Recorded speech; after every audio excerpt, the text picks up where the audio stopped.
আলহামদুলিল্লাহ রব্বুল আলামিনের দরবারে অসংখ্য অগণিত শুকরিয়া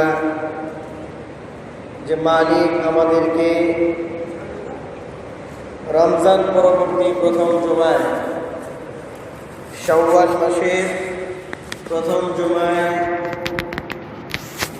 তার পবিত্র ঘরে জুমার সালাত আদায় করবার জন্য এবং জুমার সালাত পরবর্তী খুতবা শুনবার জন্য আমাদেরকে মসজিদে এসে উপস্থিত হওয়ার তৌফিক দান করেছেন। শুকরিয়া আলহামদুলিল্লাহ।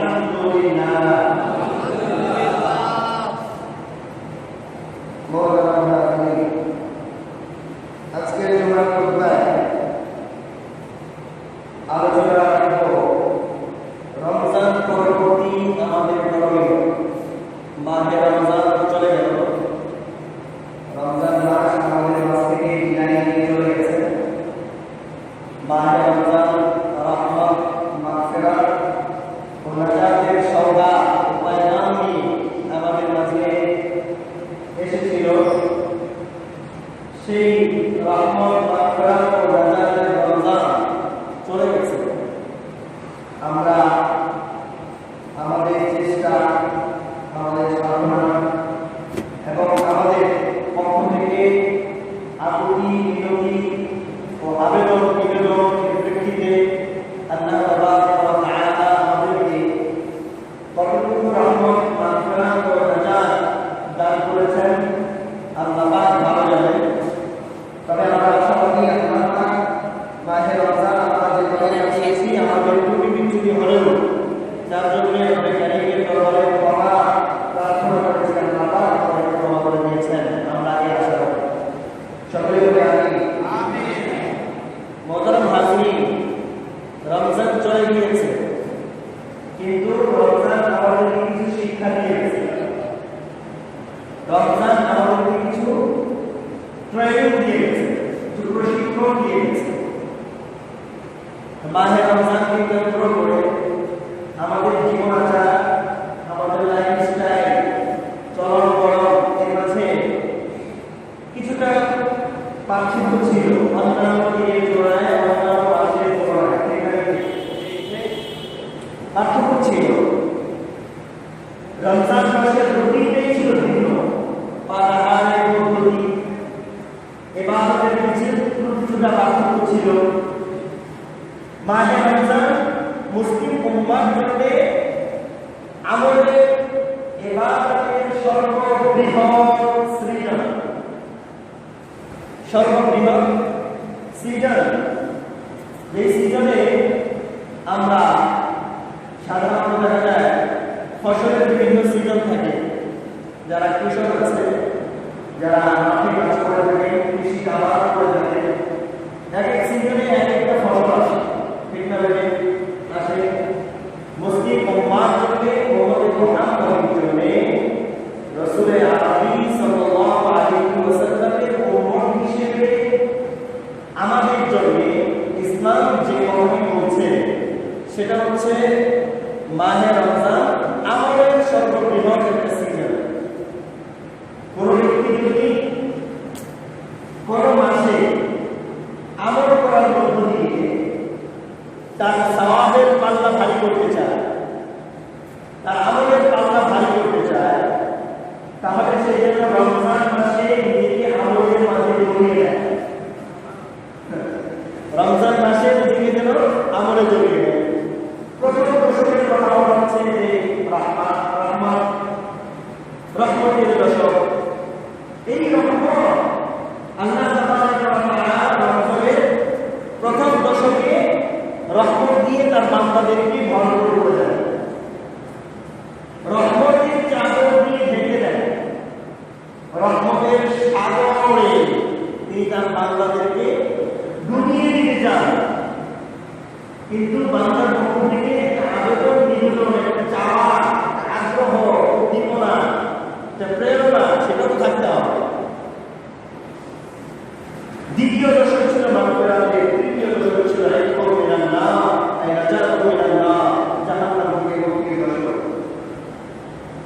এই রমজান আমাদেরকে অনেক শিক্ষা দিয়ে গেছে।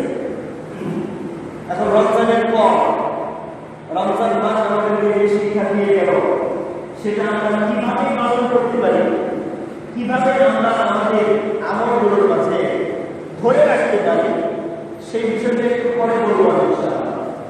প্রথমেই বলবো, রমজান চলে গেল, চাঁদ উদিত হওয়ার মধ্য দিয়ে রমজান মাসের বিদায় ঘটল। নতুন আরেকটি মাসে আমরা প্রবেশ করলাম, যে মাসের নাম হচ্ছে শাওয়াল মাস। মাসটার নাম শাওয়াল। আরবি মাসগুলোর নাম আমাদের জানতে হবে এবং আরবি তারিখ জেনে রাখা এটা ফরজে কিফায়া। এটা জানা থাকা উচিত। সবাই যদি সম্পর্কে আরবি তারিখটা জানা থাকতে হবে, কারণ আরবি মাসের সাথে মুসলিম উম্মার অনেকগুলো আমল জড়িত। রমজান মাস, রমজান এবং হজের মাস, এরপর ঈদুল আযহা, এই সমস্ত আমলগুলো চাঁদের সাথে সম্পৃক্ত, চান্দ্র বর্ষের সাথে সম্পৃক্ত। তাই আরবি তারিখটা আমাদের জানা থাকা উচিত। শাওয়াল মাস চলে আসছে। রমজান পরবর্তী গরমের মধ্যে শাওয়াল মাসের 6টি রোজা, শাওয়াল মাসে 6টি রোজা শাওয়াল মাসে অনেক ফজিলত এবং কিছু নির্দিষ্ট পার্টিকুলার আলাদা কিছু বিধান আছে, কিছু ইবাদত আছে যেগুলো আমাদের জানা জরুরি। শাওয়াল মাসের মধ্যে প্রথম যে আমরা গুরুত্বপূর্ণ, রমজান চলে যাওয়ার পর দীর্ঘ 1 মাস সিয়াম সাধনা করেছি। শাওয়াল মাসে রাসূলুল্লাহ সাল্লাল্লাহু আলাইহি ওয়াসাল্লামের পক্ষ থেকে মুসলিম উম্মাহকে বলা হয়েছে, যাদের কোনো ব্যক্তি যদি মান সামা রমাদান সুম্মা আতবা'াহু সিত্তাম মিন শাওয়াল কানা সিয়ামু দাহরি কুল্লিহি, রাওয়াহু মুসলিম ওয়া তিরমিজি, আবু দাউদ, ইবনে মাজাহ।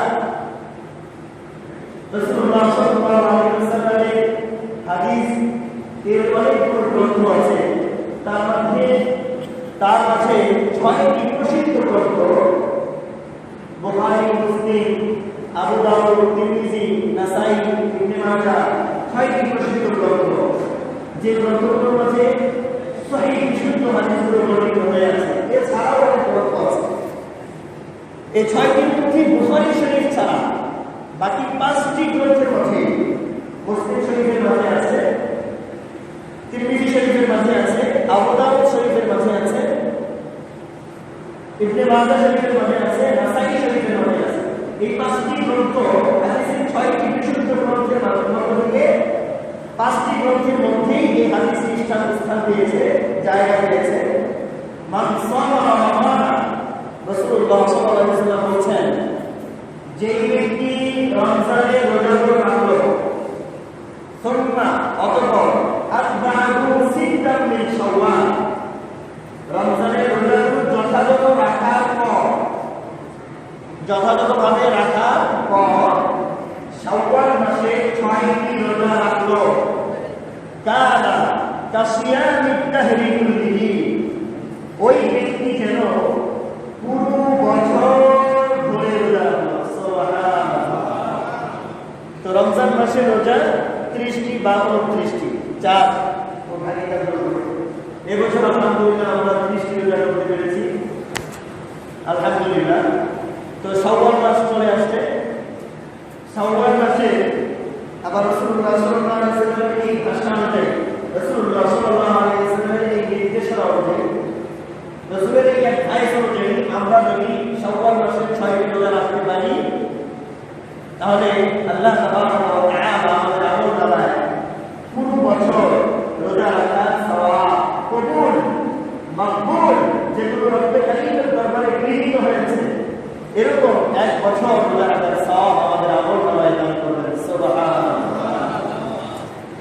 আর হাদিসটি অত্যন্ত গুরুত্বপূর্ণ, বললাম সহিহ 5টি গ্রন্থের মধ্যে স্থান পেয়েছে। আলহামদুলিল্লাহ। মোহতারাম হাজিরিন, হযরত সালমান রাদিয়াল্লাহু তাআলা আনহু একজন সাহাবী, বর্ণনা করছেন রমজানের রোজা, শুধু রমজান মাসের রোজা যদি 30টি বা 29টি রোজা কেউ রাখে, তাহলে এই রমজানের রোজা বছরের 10 মাসের রোজার সমতুল্য। এরপরে খেয়াল করেন, তিনি আবার বলছেন এরপর শাওয়ালের 6টি রোজা, শাওয়ালের 6টি রোজা, এই 6টি রোজা হচ্ছে 2 মাসের সমতুল্য রোজা রাখা সুবহানাল্লাহ। আবার উনি ব্যাখ্যাটা দিচ্ছেন, রাসূলুল্লাহ সাল্লাল্লাহু আলাইহি ওয়াসাল্লাম তিনি বলেছেন যে রমজানের রোজা রাখলো, শাওয়ালের 6টি রোজা রাখলো, সেই ব্যক্তি পুরো বছর রোজা রাখার সওয়াব পেল। এই হাদিসের ব্যাখ্যা সাওবান রাদিয়াল্লাহু তাআলা আনহু দিচ্ছেন।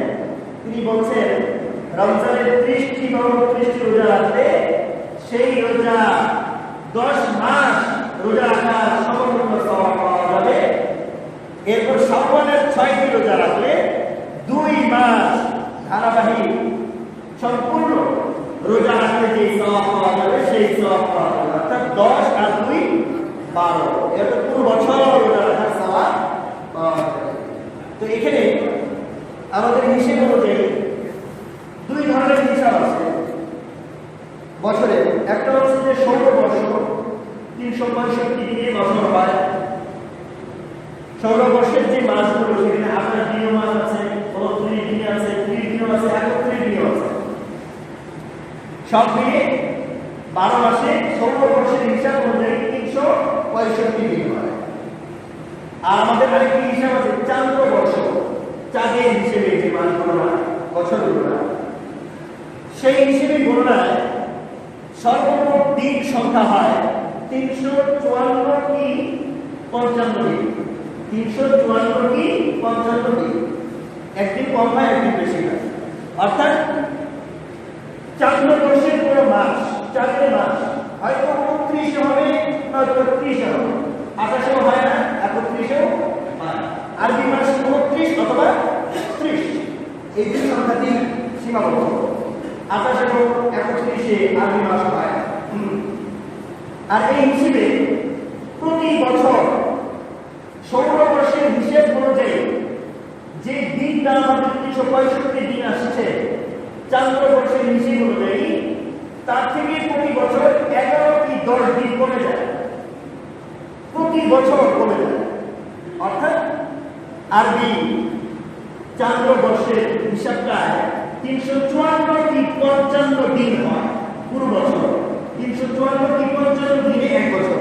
আর সৌরবর্ষ হয় কি 365 দিন। তাহলে এখন যেই বর্ষে হোক না কেন, রাসূলুল্লাহ সাল্লাল্লাহু আলাইহি ওয়াসাল্লামের এই বর্ণনা অনুযায়ী যদি কোনো ব্যক্তি রমজানের রোজাগুলো রাখার পর শাওয়ালের 6টি রোজা রাখেন, তাহলে তিনি দীর্ঘ 1 বছর রোজা রাখা সওয়াব আল্লাহ তাবারাক ওয়া তাআলা তার আমলনামায় লিখে দিবেন। সুবহানাল্লাহ। মুহতারাম নাযিরিন, শাওয়ালের যে 6টি রোজা, এই রোজাগুলো কিন্তু ফরজ নয়। এই রোজাগুলো কিন্তু কি নয়, ফরজ নয়। কিন্তু এর আগে যে রমজান মাস চলে গেল, দীর্ঘ 1 মাস 30 দিনের যে মাসটা আমাদের এই বছর চলে গেল, এই রমজান মাসের প্রত্যেকটি রোজা রাখা প্রত্যেক মুমিন মুসলিমের উপর কি ছিল, ফরজ ছিল। যে ব্যক্তি ফরজগুলো আদায় করেছে, যিনি রমজানের ফরজগুলো যত্নের সাথে, পরম যত্নের সাথে, অত্যন্ত হিসেব করে করে রোজার ঠিক যেভাবে রাখতে হয়, রোজার যে সংখ্যা, ডেফিনেশন, সেগুলোকে খেয়াল করে করে যিনি রমজানের রোজাগুলো রেখেছেন, তিনি যদি শাওয়ালের 6টি রোজা রাখেন তাহলে তিনি এই ফজিলত পাবেন। কিন্তু যিনি রমজানের রোজাগুলো রাখেননি, একটা হচ্ছে যে তিনি অসুস্থ ছিলেন, অপারগতা ছিল, লা ইকাল্লিফুল্লাহু নাফসান ইল্লা ওয়াসআহা, ইসলামী শরিয়া কোন ব্যক্তির উপর তার সাধ্যাত্মিক কোন বোঝা চাপিয়ে দেয়নি। যিনি অসুস্থ ছিলেন, যিনি সফর অবস্থায় ছিলেন, মুসাফির ছিলেন, কোথাও পর্যটনে ছিলেন, ভ্রমণরত ছিলেন, তাদের হিসেবটা ভিন্ন। যে ব্যক্তি সুস্থ সবল স্বাভাবিক অবস্থায় সক্ষম থাকা সত্ত্বেও যিনি রোজাগুলো রাখেননি, তার জন্য এই শাওয়ালের রোজা রাখলে দীর্ঘ 1 বছর রোজা রাখার যে সওয়াব ফজিলতের কথা আসছে হাদিসে বর্ণিত, তার জন্য কিন্তু এই সওয়াবটা নয়, এই ফজিলতটা নয়। যে রোজাগুলো রেখেছেন রোজা রমজানে, এরপর শাওয়ালের রোজাগুলো রাখছেন, তার জন্য হচ্ছে এই সওয়াব, এই ফজিলত। আল্লাহু আকবার। মুহতারাম হাজিরিন, শাওয়ালের যে রোজাগুলো আমরা রাখবো, রাসূলুল্লাহ সাল্লাল্লাহু আলাইহি ওয়াসাল্লাম এই শাওয়ালের রোজাগুলো রাখার ক্ষেত্রে আমরা ধারাবাহিক রাখবো না গ্যাপ দিয়ে দিয়ে রাখবো, একদিন রাখলাম 2 দিন পর আরেকটা রাখলাম, ফাঁকে ফাঁকে কোনটা করবো? দুটোই সুযোগ আছে, যার যেমন সুবিধা হয়। তবে একটা জিনিস সবার মনে রাখতে হবে, বছরে 5 দিন, 5টা দিন আছে, যেই 5টা দিনে রোজা রাখা মুসলিম উম্মার জন্য হারাম করে দেওয়া হয়েছে। 5টা দিনে রোজা রাখা হারাম, 5টা দিনে রোজা রাখা হারাম। সেই 5টা দিন কি?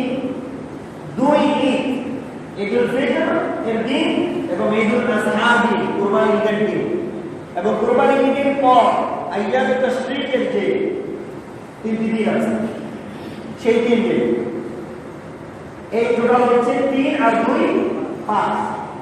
কুরবানি ঈদের পরে 3 দিন এবং কুরবানি ঈদের দিন থেকে নিয়ে টোটাল 4 দিন ওখানে, আর ঈদুল ফিতরের 1 দিন, এই টোটাল 5 দিন। সর্বমোট এই 5 দিন রোজা রাখা মুসলিম উম্মার জন্য হারাম, ইসলামী শরীয়ত হারাম করেছে। এই দিনগুলোতে রোজা রাখলে গুনাহ হবে, এই দিনগুলোতে রোজা রাখলে গুনাহ হবে, অন্যান্য দিনে রোজা রাখলে সওয়াব হবে। এতে কি বোঝা গেল? ইসলামী শরীয়তের কোনো আমল, কোনো ইবাদত স্বেচ্ছা অনুযায়ী, মন গড়া অনুযায়ী করার সুযোগ নাই।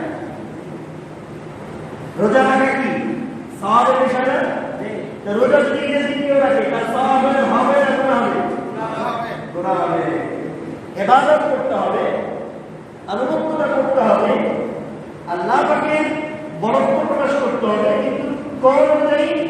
আল্লাহ পাকের বিধান অনুযায়ী, রাসূলুল্লাহ সাল্লাল্লাহু আলাইহি ওয়াসাল্লামের সুন্নাহ অনুযায়ী। এই মেসেজটা আমরা পাই। ঈদের দিন রোজা রাখলে গুনাহ হয়, হ্যাঁ, অথচ জানি রোজা রাখলে সওয়াব হয়, কিন্তু গুনাহ হচ্ছে। ঠিক তদ্রুপ অনেকে জানি না, প্রসঙ্গক্রমে যেহেতু আলোচনা আসছে, অনেকে দেখা যায় দিনে প্রত্যেক দিন আমরা 5 ওয়াক্ত নামাজ আদায় করি না? 5 ওয়াক্ত নামাজ আদায় করি, 5 ওয়াক্ত নামাজ আদায় করি, তার জন্য নির্দিষ্ট সময় দেওয়া আছে। ফজরের একটা ওয়াক্তের শুরু এবং শেষ আছে, জোহরের নামাজের একটা শুরু এবং শেষ আছে, আউয়াল ওয়াক্ত, আখির ওয়াক্ত, শুরু ওয়াক্ত, শেষ ওয়াক্ত। আসরের নামাজেরও ওয়াক্তের শুরু এবং শেষ আছে, মাগরিবের নামাজেরও শুরু এবং শেষ আছে, এশার নামাজেরও শুরু এবং শেষ আছে। অনেকে এটা জানা নেই। দিনে 3টা সময়, দিনে প্রত্যেক দিন এভরিডে 3টা সময় আছে, যে সময়ে নামাজ পড়া নিষিদ্ধ, হারাম। এই 3টা সময়ে কেউ যদি নামাজে দাঁড়িয়ে নামাজ পড়ে, তাহলে তো গুনাহ হবে, সওয়াব হবে না, গুনাহ হবে। সেই 3টা সময় কি?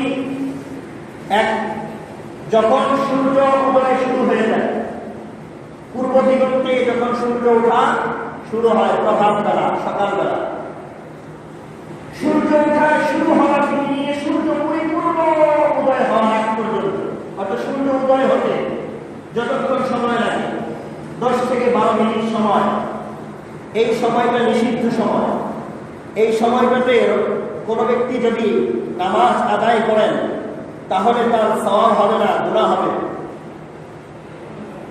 এই বিষয়টা এই ওয়াক্তের সময় সবাই বুঝে নিতে হবে। এই জন্য নামাজের স্থায়ী সময়সূচি, যে ক্যালেন্ডার, দিন অনুযায়ী, তারিখ অনুযায়ী, সেই সময় সম্পর্কে আমাদেরকে ওয়াকিবহাল থাকতে হবে, সচেতন থাকতে হবে। যখন তখন নামাজে দাঁড়িয়ে গেলে হবে না, আমাকে আগে জানতে হবে যে নিষিদ্ধ সময় কিনা, 1 নম্বর সময়। দ্বিতীয় আরেকটি সময়, সূর্য যখন ঠিক দিক প্রহরে মাথা বরাবর থাকে, দিক প্রহর ঠিক মধ্যাহ্ন ওইটার সময় আমাদের ক্যালেন্ডারে তারিখ অনুযায়ী দেওয়া আছে কোন তারিখে কটা বাজে দিন গ্রহণ শুরু হয়।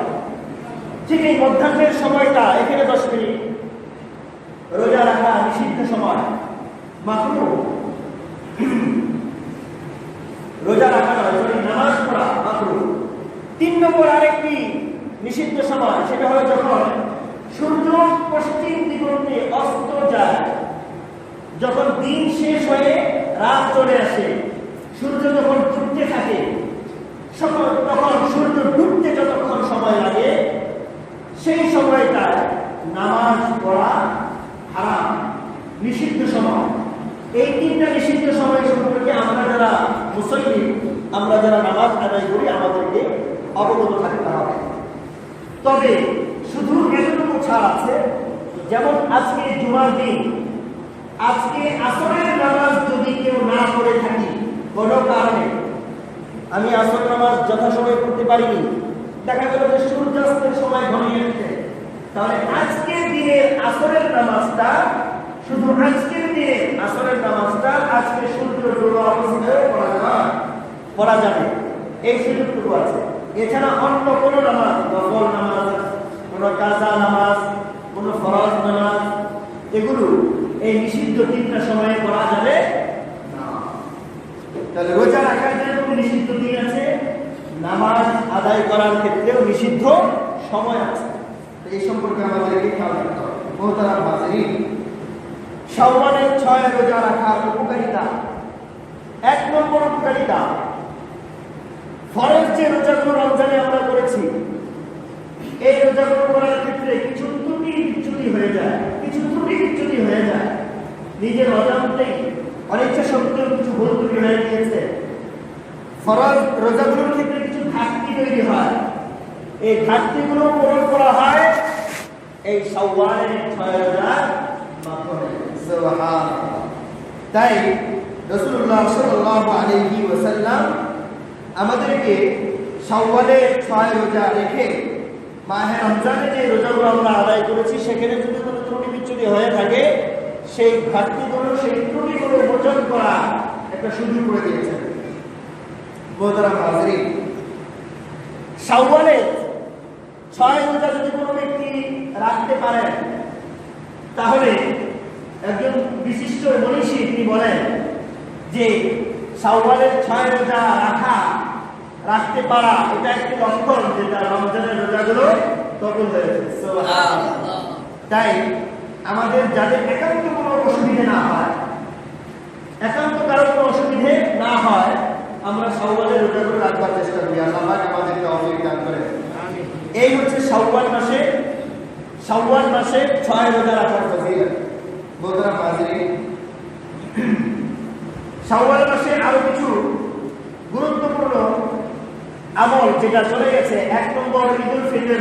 ঈদুল ফিতর আমরা শাওয়ালের প্রথম দিনে করেছি, প্রথম তারিখে করেছি। এটা শাওয়াল মাসের অন্যতম একটি গুরুত্বপূর্ণ আমল ছিল। এটা আলহামদুলিল্লাহ আমরা আদায় করতে পেরেছি। সকলে মিলে আলহামদুলিল্লাহ। এই ঈদুল ফিতরের দিনটি ছিল প্রতিদান দিবস, এই আলোচনা হয়ে গেছে। মাহে রমজানে যারা খুব দায়িত্বশীলতার সাথে যত্নের সাথে রোজাগুলো করেছে, কিয়ামুল লাইল করেছে, তারাবি সালাত করেছে, তাদের সবাইকে ঈদুল ফিতরের দিন আল্লাহ পাকের পক্ষ থেকে বিশেষ উপঢৌকন, বিশেষ উপহার, বিশেষ পুরস্কার দেওয়া হয়েছে। আর সাদাকাতুল ফিতর আদায় করা হয়ে গেছে শাওয়ালের প্রথম তারিখে। আলহামদুলিল্লাহ। আরেকটি গুরুত্বপূর্ণ বিষয়, হজের মাস। রোজা চলে গেছে, ইসলামের মূল ভিত্তি 5টি, তার মধ্যে অন্যতম একটি হচ্ছে হাজ্জুল বাইত মান ইসতাতা ইলাইহি সাবিলা। যে ব্যক্তি হজে যাবতীয় খরচ দায়ভার বহন করার সামর্থ্য রাখেন, সেই ব্যক্তির জন্য হজ্জ বাইত, বাইতুল্লাহ শরীফের জিয়ারত করা তার উপর খরচ। এই হজের মাস শাওয়াল, জিলকাদা, জিলহিজ্জা, এই 3টি মাস হচ্ছে হজের মাস। তো শাওয়াল মাস এটা হজের মাস, হজের প্রথম মাস। শাওয়াল মাস রমজানের রোজা শেষ করার পর রাসূলুল্লাহ সাল্লাল্লাহু আলাইহি ওয়াসাল্লাম হজ্জে বাইতুল্লাহ করার জন্য প্রস্তুতি গ্রহণ করতেন। তাই যারা আমরা হজ করার সংকল্প করেছি, যদি পরিবেশ স্বাভাবিক থাকে, আমরা যারা মনস্থির করেছি, ইচ্ছা পোষণ করেছি, তাদের জন্য এই হজের জন্য যাবতীয় প্রস্তুতি যেভাবে গ্রহণ করা দরকার, প্রস্তুতি শুরু করে দিতে হবে। আল্লাহ পাক আমাদেরকে তৌফিক দান করেন। মোহতারাম হাজিরিন, রমজানের পর শাওয়ালের রোজার কথা বলেছি। দ্বিতীয় আরেকটি গুরুত্বপূর্ণ ইবাদত, রমজান আমাদেরকে যে শিক্ষা দিয়েছে, যে ট্রেনিং দিয়েছে, যেভাবে আমাদেরকে নিয়ন্ত্রিত আকারে জীবন পরিচালনা করতে শিখিয়েছে, আমরা কিন্তু নিজেদেরকে নিয়ন্ত্রিত আকারেই আমাদেরকে পরিচালনা করেছি। অন্যান্য মাসগুলোর তুলনায় একটু নিয়ন্ত্রিত আকারে নিজেরা চলেছে। ঠিক এই নিয়ন্ত্রিত আকারে তাকওয়ার সাথে এই অবস্থাটা, এই আচার অনুষ্ঠানটা বহাল রাখা চাই, এটা ধরে রাখা চাই বাকি আরো 11টি মাস। তার মধ্যে ইসলামী শরীয়তের সকল আমলগুলো 5টা গণ্ডির মধ্যে ঢুকিয়ে দেওয়া হয়েছে। এক, আকায়েদ। মুসলিম উম্মাতের জন্য একটি আকায়েদ আছে, আকীদা, বিশ্বাস আছে। আমানতু বিল্লাহি ওয়া মালাইকাতিহি ওয়া কুতুবিহি ওয়া রুসুলিহি ওয়াল ইয়াউমিল আখিরি ওয়াল কদরি খাইরিহি ওয়া শাররিহি মিনাল্লাহি তাআলা ওয়াল বা'থি বা'দাল মাউত। এই মৌলিক যে আকীদাগত বিষয়গুলো আছে সেগুলোকে যথাযথভাবে গুরুত্বের সাথে রক্ষা করা। 2 নম্বর, ফরজ ইবাদত। ফরজ ইবাদত যেগুলো আছে, ফরজ ইবাদতগুলোর প্রতি অত্যন্ত যত্নবান হওয়া, ঠিক রমজান মাসে আমরা যেভাবে যত্নবান ছিলাম। 3 নম্বর, মুআমালাত, মানুষের সাথে লেনদেন, পারস্পরিক লেনদেন। পারস্পরিক লেনদেনের ক্ষেত্রে সৌজন্যমূলক, সম্প্রীতিমূলক শিষ্টাচারিতাকে বজায় রাখা, সম্প্রীতিমূলক সম্পর্ক বজায় রাখা, অস্বাভাবিক, অশুভ, অসৎ আচরণকে পরিহার করা, মার্জিত ভাব, শালীন ভাব বজায় রাখা। এটা হলো মুআমালাত, লেনদেনের ক্ষেত্রে। লেনদেনের ক্ষেত্রে যত দিক আছে। 3 নম্বর, মুআশারাত, আচার অনুষ্ঠান। মানুষের সাথে সামাজিক, পারিবারিক এবং রাষ্ট্রীয়, জাতীয়, আন্তর্জাতিক সকল সম্পর্কের ক্ষেত্রে, আচার অনুষ্ঠানের ক্ষেত্রে শালীনতা বজায় রাখা। আল্লাহ পাক আমাদেরকে তৌফিক দান করেন। 5ম আরেকটি বিষয়, মানুষের আখলাকাত, চরিত্র, আদর্শ। চরিত্রকে নিয়ন্ত্রণ করা। চরিত্রের মধ্যে আমরা বলি চরিত্র, ভালো চরিত্র, আবার কি আছে খারাপ চরিত্র। দুইভাবে আমরা বলে থাকি, ভাগ করে থাকি। তাই নেতিবাচক গুলোকে পরিহার করা, নেগেটিভ গুলোকে পরিহার করা, পজিটিভ ইতিবাচক যেগুলো আছে সেগুলোকে গ্রহণ করা এবং সেগুলো নিজের মাধ্যমে যেন চর্চা হয় সেটাকে ধরে রাখা। মানুষের উন্নয়ন 2 ধরনের, একটা হলো বাহ্যিক উন্নয়ন, আর একটা হলো আত্মিক উন্নয়ন। আত্মিক উন্নয়ন, দেখেন আমার বিশাল প্রাসাদ আছে, বিশাল বিজনেস আছে, আমি পুরো দেশের মধ্যে সবচেয়ে শ্রেষ্ঠ ধনী, কিন্তু আমার কথা ভালো না, আমার চরিত্র ভালো না।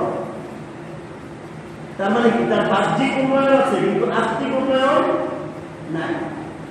তাই আমরা যদি নিজেদেরকে আসলে প্রকৃত আদর্শ মানুষে পরিণত করতে চাই, তাহলে বাহ্যিক উন্নয়নের সাথে আমাদের আত্মিক উন্নয়ন, আত্মশুদ্ধি এটাও দরকার।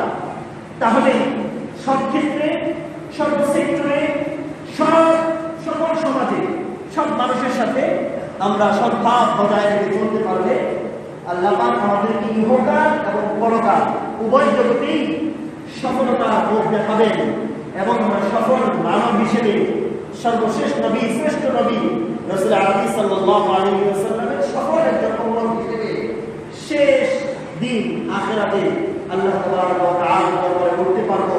আল্লাহ পাক আমাদের সবাইকে বাহ্যিক এবং আত্মিক সব দিককার উন্নয়নের ঘটিয়ে আমাদেরকে আদর্শ উম্মত হিসেবে নিজেদেরকে গড়ে তোলার তৌফিক দান করেন। আমিন। ওয়া আখিরু দাওয়ানা আলহামদুলিল্লাহি রাব্বিল আলামিন। সম্মানিত মুসলিম ইকরাম, আমরা পবিত্র জুমার দিন সবাই মসজিদের জন্যে মুক্ত হস্তে দান করে থাকি। সকলের কাছে বিনীত অনুরোধ করছি, আমরা আমাদের সকলের হাতকে প্রশস্ত করে মসজিদের জন্য দান করি। আল্লাহ আমাদেরকে তৌফিক দান করেন। আপনাদের কাছে কি চলে যাচ্ছে, তাই খুশিটা চলে যাচ্ছে।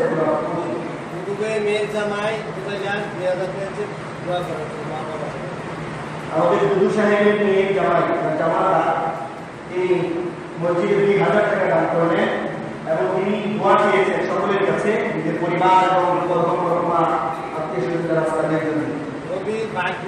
জামাই 1000 টাকা। আমাদের নবী হোসেন সাহেবের ভাগ্নি জামাই, তিনি কিছুদিন আগে ইন্তেকাল করেছেন। তিনি ইন্তেকাল করেছেন, খুব ভালো মানুষ ছিলেন, প্রায় আসতে কথাবার্তা বলতেন। তিনি ইয়াং, যুবক একটা মানুষ। তিনি ইন্তেকাল করেছেন, তার বয়সে মাত্র আমার 83,000 টাকা দান করা হলো।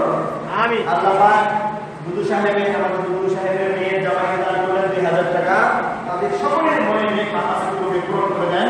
আমিন। বিশেষ করে মরহুম মরহুমা যাদের জন্য দোয়া চাওয়া হয়েছে, আল্লাহ পাক এই দানের ওসিলায় তাদের রোগ কবরের জিন্দেগিতে শান্তিতে রাখেন এবং তাদেরকে কিয়ামত অবধি শান্তির ভোগ বানিয়ে দেন। আমিন। আমিন। এভাবে আলহামদুলিল্লাহ অনেকেই মুষ্টিবদ্ধ করে দান করছেন। আল্লাহ পাক প্রত্যেকের দানগুলোকে কবুল করে নেন। দ্বিতীয় তলায় আমরা দানটা সংগ্রহ করে অত্যন্ত যত্নের সাথে নিজ তলায় পৌঁছে দিই। মোহতারাম হাজিরিন, তো যে আলোচনাগুলো হলো আল্লাহ পাক আমাদেরকে আমল করার তৌফিক দান করেন। আলহামদুলিল্লাহ অনেকে দান দিচ্ছেন, প্রায় শেষ।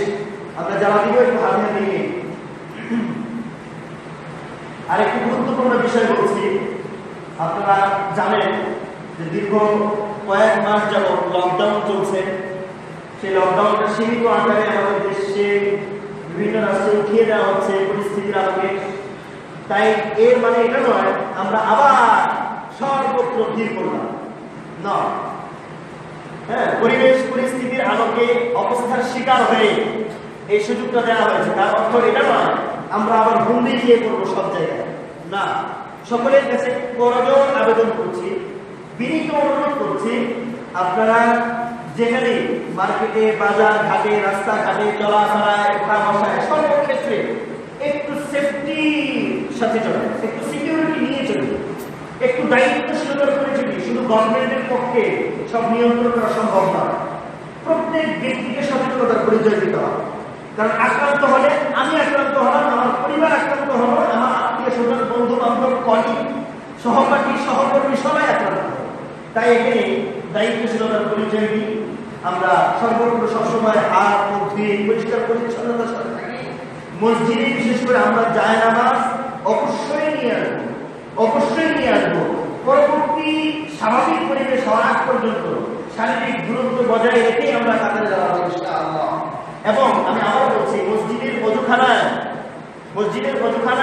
আমরা যে অজু করার ট্যাপগুলো ব্যবহার করি, এখানে কিন্তু অনেক জিনিস ঘটছে।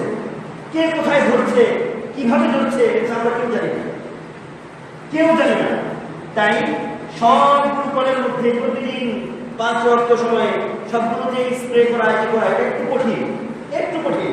তাই সকলের কাছে করজোর আবেদন থাকবে, আমরা একটু যথাসম্ভব চেষ্টা করবো বাসা থেকে ওজন করে আসবার জন্য। বাসা থেকে নিরাপদ পানি দিয়ে নিরাপদ জায়গা থেকে ওজন করে আসবার চেষ্টা করবো ইনশাআল্লাহ। নিজে ভালো থাকি, পরিবারের সবাইকে ভালো রাখি। আল্লাহ পাক আমাদেরকে তৌফিক দান করেন। ওয়া আখিরু দাওয়ানা আলহামদুলিল্লাহি রাব্বিল আলামিন। কওলার জমা রাকাত রাসূলুল্লাহ সাল্লাল্লাহু আলাইহি ওয়াসাল্লাম।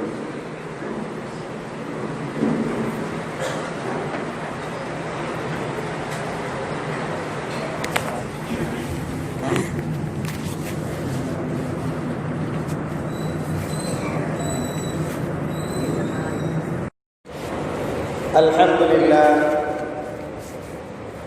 রব্বুল আলামিনের দরবারে অসংখ্য অগণিত শুকরিয়া যে মালিক আমাদেরকে রমজান পরবর্তী প্রথম জুমায়, শাওয়াল মাসের প্রথম জুমায়